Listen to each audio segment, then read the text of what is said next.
महोदय, समादरणीय सचिव महोदय एवं आदरणीय प्रधानाचार्य महोदय, भारतीय स्कूल हमारी छपरा से प्राप्त निर्देशों के आलोक में घर से कक्षाओं के संचालन क्रम में मैं डॉक्टर चंद्रभान त्रिपाठी आज उपशास्त्री कक्षा के छात्रों के लिए विश्वविद्यालय से प्रस्वीकृत पाठ्यक्रमानुसार काव्य दीपिका लक्षण ग्रंथ से श्रव्य काव्य, दृश्य काव्य का लक्षण मैं बोल चुका हूँ, लिखा चुका हूँ।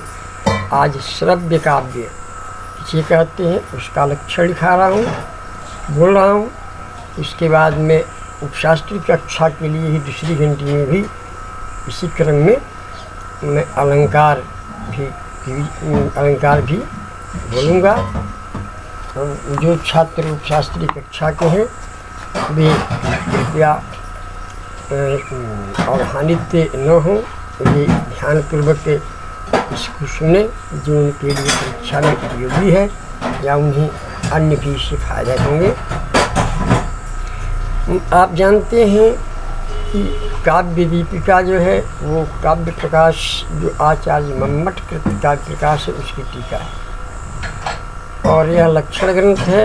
जो चीज़ें साहित्य दर्पण में वर्णित हैं, जो चीज़ें काव्य प्रकाश में वर्णित हैं, उन्हीं चीज़ों को आचार्य चंद्र भट्टाचार्य ने इसमें भी पिरोया है। सेम सब चीज़ें अनुकूल ही हैं, तत्तुल्य ही है, थोड़ा सा परिवर्तन में है। तो आप देखें श्रव्य काव्य दृश्य श्रव्यत्व भेदेन पुनः काव्यम द्विधामतम पहले आ चुका है। दृश्य श्रव्यत्व भेदेन पुनः काव्यम द्विधामतम, दृश्य और श्रव्य भेद से काव्य के दो श्रेणी होते हैं। तो दृश्य रूपात्मकम रूपक की परिभाषा में बता चुका हूँ। नाटकम ख्यात वृत्तिम ख्यात पंजी समन्वितम इत्यादि पहले मैं इसको दिखा चुका हूँ। और आज आप दृश्य काव्य क्या होता है उसके देखिए। श्रव्य काव्य, तो श्रव्य काव्य की परिभाषा कांचन भट्टाचार्य ने लिखा है। श्राव्यम श्रोतव्य मात्रम च तत्र त्रिविधम परिकीर्तितम। श्राव्यम श्रोतव्य मात्रम च तत् त्रिविधम परिकीर्तितम। पद्यम गद्यं च मिश्रं च पद्यं चतुष्पदी मतम। जातिर्वृत्तिमितिं द्वेधा जातिमात्रा कृतेन तत् वृत्तमक्षर संघातं पद्येनैकेन मुक्तकम्।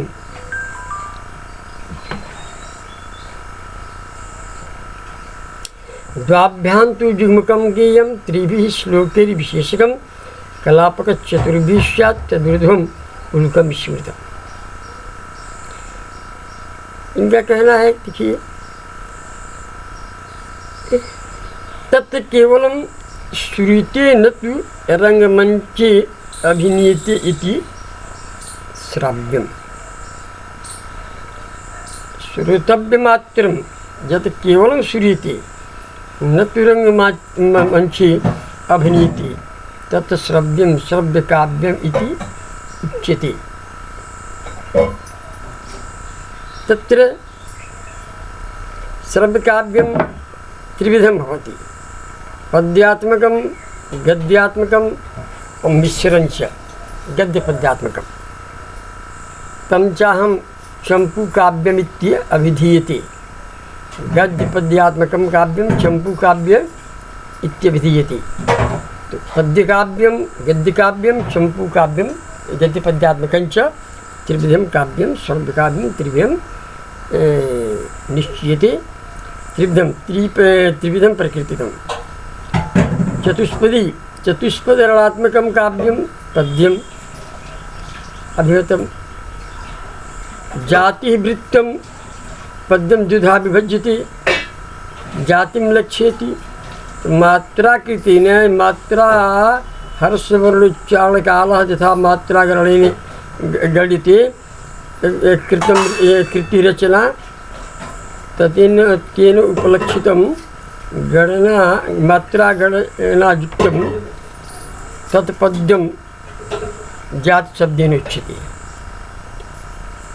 यत्र पद्ये मात्राणां व्यवस्था तत्पद्यम जाति नाम्ना व्यवह्रियते।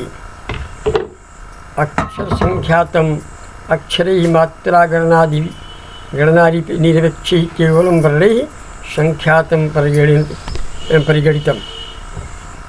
अर्थात हिंदी भाषायां तावत् श्रुतं भवन्तः, जो केवल सुना जाए, रंगमंच पर जिसका अभिनय न हो, अभिनीत न हो, केवल सुनकर जिसका बोध किया जाए उसको श्रव्य काम करते हैं। श्रव्य माने जो सुना जाए उसको श्रव्य कहते हैं। रूपक में जिसको देखा जाए, रूपात रूपकम जिसमें रूप का आरोप और रूपक कहलाता है, इसमें केवल सुना जा सकता है, इसलिए इसका नाम श्रव्य काव्य है। और यह श्रव्य काव्य जो है 3 तरह का होता है। एक गद्य काव्य होता है, एक पद्य काव्य होता है और एक मिश्र काव्य होता है। गद्य काव्य यथा कादम्बरी, शिवराज विजय प्रभृति इत्यादि। पद्य काव्य जैसे रामायण, रघुवंश महाकाव्य, कुमार संभव महाकाव्य, किरातार्जुनीय महाकाव्य, शिशुपालवध महाकाव्य, हर्षचरित्र महाकाव्य, वो नलचंपू महाकाव्य इत्यादि। तो ये हो गया पद्य काव्य। और मिश्र इनका होता है गद्य पद्य युक्त। ये चंपू का भाग, जैसे नल चंपू है न, नारायण चंपू, बाल चंपू, हनुमत ने चंपू इत्यादि बहुत से चंपू काव्य हैं, ये चंपू काव्य कहलाते हैं। जाति वृत्तवती द्विधा जाति मात्रा कृतेन तत् वृत्तमक्षर संज्ञातम पद्येनेकेन मुक्तिकम। अब इसमें भी देखिए पद्य काव्य में कोई भेद हो जाता है। इसमें भी मात्रा छंद में निमित्त पद्य जाति कहलाता है। बड़ छंद में निमित्त पद्य को वृत्त कहते हैं। पद्यांतरांतरे पर अपेक्ष एक पद्यात्मक काव्य को मुख्य कहते हैं। जो 2 श्लोकों से ये वाक्य पूर्ति हो तो उसको युग्मक जोड़ा काव्य कहते हैं। 3 पद्यों का विशेष जो पद्य होता है उसको विशेषक कहते हैं। और 4 पद्यों का जो होता है उसको कलापक काव्य कहते हैं।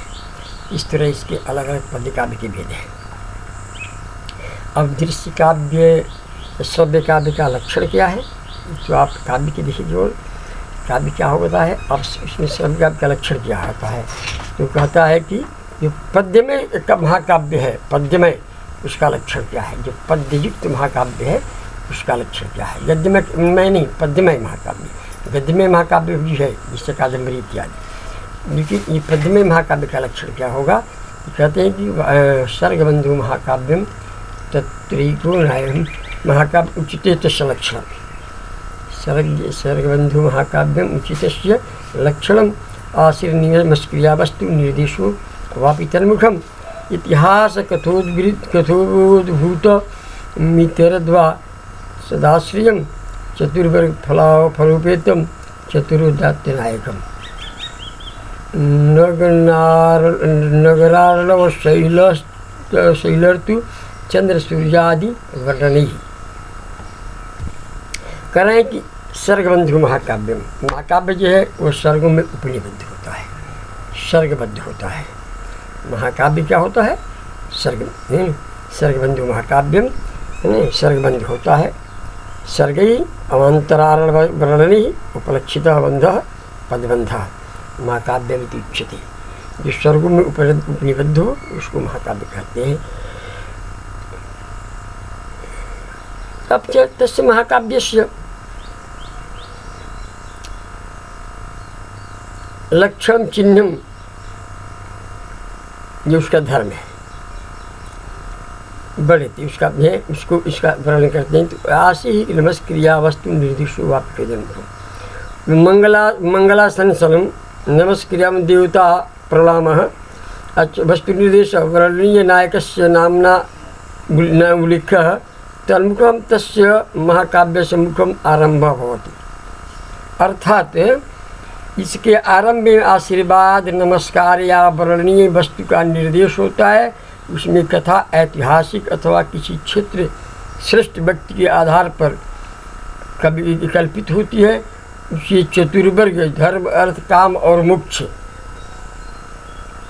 रूप फल से युक्त होना चाहिए। इसका नायक चतुर और उदात्त प्रकृति का होना चाहिए। ये महाकाव्य के लिए है। इसका नायक उदात्त प्रकृति का और होना चाहिए, जिसमें अलंकृत क्षिप्तम रसभाव निरंतरम सर्गैरनति विस्तीर्णैः श्रव्यवृत्तिः सुगन्धिभिः सर्वत्र भिन्नवृत्तान्तरि उपमेयं लोकरञ्जकं काव्यं कल्पान्तरास्थायी जायते सदलंकृतिः। कह रहे हैं कि इसमें नगर, समुद्र, पर्वत, ऋतु, चंद्र, सूर्य आदि का वर्णों से अलंकृत होना चाहिए, इन सभी वर्णों से युक्त होना चाहिए। इसे रस भाव आदि से परिपूर्ण भी होना चाहिए। रस भाव समुज्ज्वला, रस भाव निरंतरम, इसमें रस भाव निरंतर बना रहे ऐसा होना चाहिए। सैकैर नदी विस्तीर्ण, इसके जो सर्ग हों बहुत लंबे नहीं होना चाहिए। और श्रव्यवृत्ति सुगंधि, और उसके भी छंद कर्ण सुखद मधुर होने चाहिए। मुख प्रतिमुख आदि संधियों का सन्निवेश अच्छी तरह इस महाकाव्य में होना चाहिए। और सर्ग की समाप्ति में भिन्न भिन्न में छंद होने चाहिए। इस प्रकार सुंदर अलंकारों से सुसज्जित काव्य लोकरंजक कल्पांतर तक अस्थायी काव्यत्व की श्रेणी में रखे जाते हैं। ये श्रव्य काव्य का लक्षण है। तो जैसे रामायण है, वाल्मीकि कृत रामायण है, रघुवंश महाकाव्य है, शिशुपाल वध है, किरातार्जुनीयम है, नेषधीय चरितम है तमाम जो है ये महाकाव्य की श्रेणी में रखे जाने वाले हैं। अब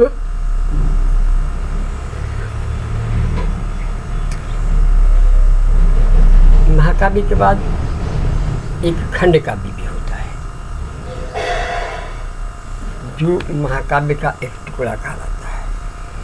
खंड काव्य का लक्षण है कि खंड काव्यम भवेत काव्यस्यैक देशानुचारी च। खंड काव्य महाकाव्य का एक देशानुचारी, एक भाग को लेकर जिसका वर्णन किया जाता है उसको खंड काव्य कहते हैं। महाकाव्य के किसी एक कालखंड का जिसमें वर्णन हो उसे खंड काव्य कहते हैं, एक देशानुचारी। जैसे मेघदूत है, मेघदूत खंड काव्य। कुछ लोग उसे गीत काव्य भी कहते हैं, क्योंकि गेय है, गाया गया है, इसलिए कुछ लोग इसको गीत काव्य की श्रेणी में भी रखना चाहते हैं, रखते हैं। लेकिन खंड काव्य तो अस्पष्ट है ये, ठीक है। जिसमें मेघदूत अब जो कह रहे हैं कि एक चंपू काव्य भी होता है, गद्य पद्यमयम काव्यम मिश्रम चंपू गीत विदीति। इसमें गद्य और पद्य दोनों मिश्रित हो उसको चंपू काव्य कहते हैं। जैसे चंपू रामायण है, तो हम चंपू काव्य भी बहुत ही काफ़ी श्रेणी में अपने यहाँ लिखे गए हैं, है ना। तो इसमें गद्य पद्य जिसमें मिश्र होता है उसको जो है चंपू काव्य की श्रेणी में हम रखते हैं। जैसे नल चंपू है, चंपू रामायण है, श्रृंगार चंपू है, अनेक चंपू काव्य हैं। और फिर गद्य का लक्षण क्या होगा? गद्य भी तो एक महाकाव्य है। श्रव्य काव्य में एक पद्य आता है, गद्य आता है, एक चंपू काव्य आता है। तो पद्य काव्य में हो गया आपका ये खंड काव्य, जिसमें खंड काव्य कहते हैं। पद्य काव्य में ही खंड काव्य में आता है। फिर अब जो है चंपू का भी गद्य खंड और पद्य खंड मिलकर के चंपू का बनता है। और अब गद्य खंड भी अलग से है। गद्य का गद्य वृत्तोजितम गद्यम, वृत्त बंधोजितम गद्यम तद्भेदास्तु कथादयः। वृत्त बंधोजितम गद्यम तद्भेदास्तु कथादयः, जिसमें छंदो रहित रचना को गद्य कहते हैं। वृत्त बने होता है छंद, तो जो वृत्त बंध से उज्जित है, हटके है, जो वृत्त बंध से अलग हट करके है, जो वृत्ति बंध से उज्जित है, परित्यक्त है। वृत्ति से जो छंद मात्रा आदि की ईजा का जो बंधन है उससे उज्जित माने त्यक्त है। जो छंदहीन है उसको हम गद्य काव्य की श्रेणी में रखते हैं। जैसे कादम्बरी है, शिव कुमार अंबिका दत्त व्यास का बाणभट्ट की कादम्बरी है, अंबिका दत्त व्यास का शिवराज बीजम है। एक इधर के कालखंडों में एक विद्वान हुए थे, आपके रहने वाले थे छपरा के ही, और संपूर्णानंद संस्कृत विश्वविद्यालय में वो 2 क्रम में वाइस चांसलर कुलपति हुए। कामेश्वर सिंह दरभंगा संस्कृत विश्वविद्यालय के भी कुलपति पद को वो अलंकृत कर चुके हैं। डॉक्टर रामकरण शर्मा जो छपरा डिस्ट्रिक्ट के बहलोलपुर नामक गाँव के रहने वाले थे, रामकरण शर्मा ने भी एक गद्य काव्य लिखा है जिसका नाम है सीमा, और वह गद्य काव्य काफ़ी क्लिष्ट है। हमको लगता है कि कादम्बरी से थोड़ी भी कम कठिनता उसमें नहीं है। वह बिहार विश्वविद्यालय की संस्कृत के छात्रों के लिए एमए कक्षा में वह पुस्तक कुछ दिन पहले तो प्रस्कृत थी। विद्युत समुदाय द्वारा विश्वविद्यालय के पाठ्यक्रम निर्धारण करने की जो कमेटी है उसको उन्होंने सीमा को अपने यहाँ पाठ्यक्रम में सम्मिलित किया था, और संप्रति क्या स्थिति मुझे पता नहीं है। तो एक गद्य काव्य सीमा भी है। ये पंडित राज के डॉक्टर रामकरण शर्मा की पुस्तक है। तो ये आधुनिक है, यानी आपकी 20वीं सदी 21वीं सदी की है। ये रामकरण शर्मा बहुत दिनों तक केंद्रीय सरकार में संस्कृति मंत्रालय में भी रहे, और उन्होंने संस्कृति मंत्रालय का भी कार्यभार देखा। तो इस तरह से ये हो गया आपका गद्य काव्य।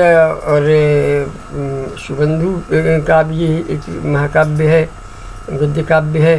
इस तरह गद्य काव्य की भी श्रृंखला लंबी है, कोई कम नहीं है। ये गद्य पद्य और मिश्र काव्य की का वर्णन आपने सुना, और ये आपके हित में होगा। पद्य काव्य आपको पढ़ना है, गद्य काव्य भी आपको पढ़ना है, चंपू काव्य आपको नहीं। चंपू काव्य भी है लेकिन शास्त्रीय कक्षाओं में छात्रों को तृतीय वर्ष में नल चंपू नहीं, वो रामायण चंपू पढ़ना है, चंपू रामायण पढ़ना है। उसके बाद काव्य दीपिका में दोष प्रकार आता है। दोष स्वरूप कहते हैं कि काव्यापकर्षका दोषा ते पुनः पंचधा मता पद पदान सवाक्यार्थ रसानाम दूषणे नहीं। क्योंकि जहाँ काव्य के स्वरूप का वर्णन हुआ है, काव्य का जो लक्षण है, काव्य नहीं, काव्य का लक्षण किसी हम काव्य की श्रेणी में रखेंगे तो आचार्य मम्मट ने पहले ही कह दिया है कि तद दोषौ शब्दार्थौ सगुणावनलंकृति पुनः क्वापि तत् अदोषौ शब्दार्थौ काव्यम। उन्होंने 3 बात कहा था, अदोषौ शब्दार्थौ काव्यम, सगुणौ शब्दार्थौ काव्यम और अनलंकृति पुनः क्वापि शब्दार्थौ काव्यम। यह आचार्य मम्मट का काव्य लक्षण है। तो उसमें जो उन्होंने अदोषौ कहा था, तो दोष रहित शब्दार्थ को ही काव्य कहते हैं। इसीलिए ये इसमें कह रहे हैं कि दोषापकर्षका रसा दोषापकर्षका काव्यापकर्षका दोषा ते पुनः पंचधा मता।